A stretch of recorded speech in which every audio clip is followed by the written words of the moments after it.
Tallboy.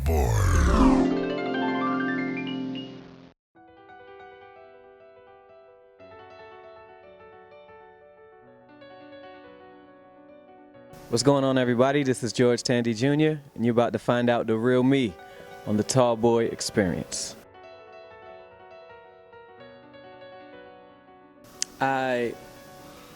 I guess, I think it was a few months ago. I can't even really remember when it was, but I had the opportunity to perform for my family in the living room of my grandmother's house. And that was a very cool experience. My mom was there, my grandpa, a lot of my aunts, and some of my cousins in Virginia, and many of them, if not all of them, had never seen me perform my material, like not up close and personal. And that's about as up close and personal as you can get in the living room, you know. So it was definitely a touching moment, especially when I was singing the song March, because my mom started singing it with me. So that was something else. I'll never forget that. Oh wow. My dad, my family's amazing. Everybody's is either a musician or just a lover of music, you know, just like intensely passionate about music, just the way that I am. You can tell the way I keep. Anyway, my dad is a jazz keyboardist and a producer, and he's my main influence, you know, as far as music is concerned. My mom, both my moms, singers, vocalists.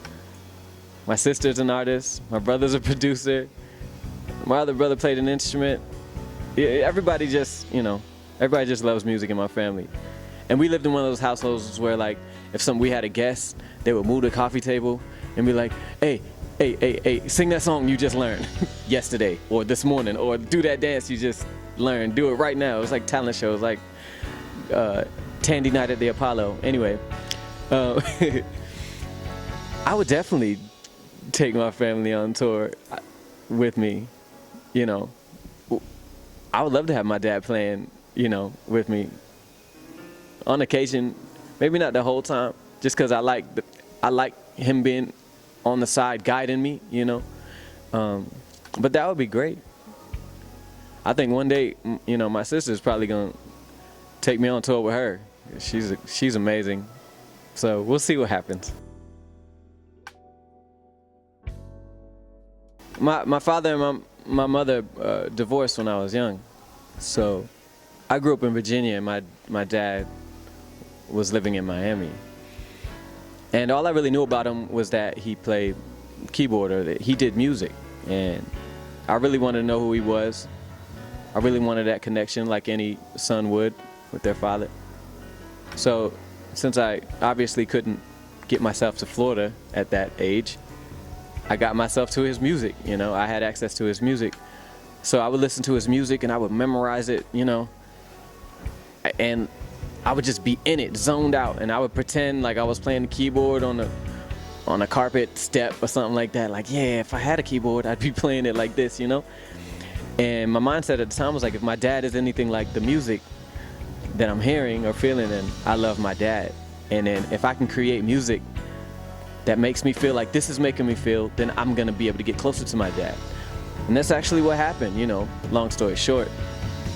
I moved down to Florida eventually, suggested to me by my mom, and we developed a relationship around music and our faith, and he actually helps me produce some of this music that we're putting out now. He's my biggest fan.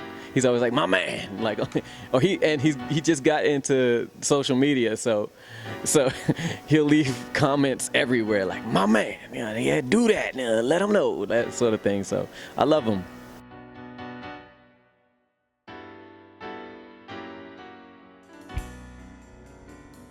Yeah. It's very important to have a seeking spirit. You know, so the first thing we have to do is get rid of our resentment. We have, and I'm saying that as though it's easy, and it's not. But if we can get past the resentment and have a seeking spirit and look for a mentor of any kind that we feel might be the type of human being that we might strive to be, then we can that we can learn from, male or female. It doesn't matter. Even if you never meet them, if they are an author of a book or a series of books that you can learn how to shape your lives in a way that creates value for yourself and other people, then maybe you'll find a way to, you can find your footing in life. Because ultimately, we actually want to become the person that we think we need. That's the goal, at least for me, is to be the person that I think, the person that I look up to. I want to emulate their behavior. And if I can't find that person, I'm going to find somebody that represents the things that I value in life, here in this crazy world, So, I mean, genetics, I guess, because I didn't make my own vocal cords. My parents made my vocal cords for me. Appreciate y'all for that. The DNA, a lot of hard work. I did a lot of trial and error.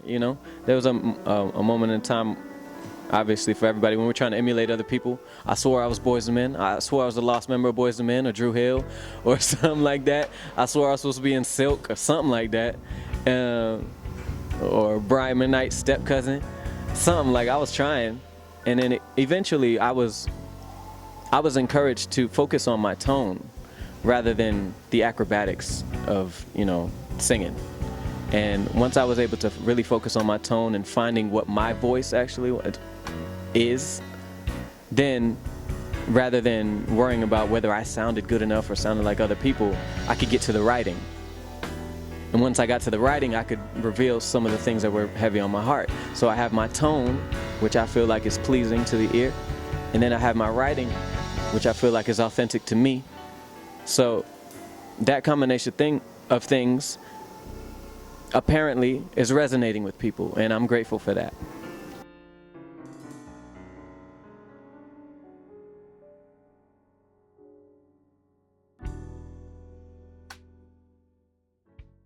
Think big, think tall, think Tallboy.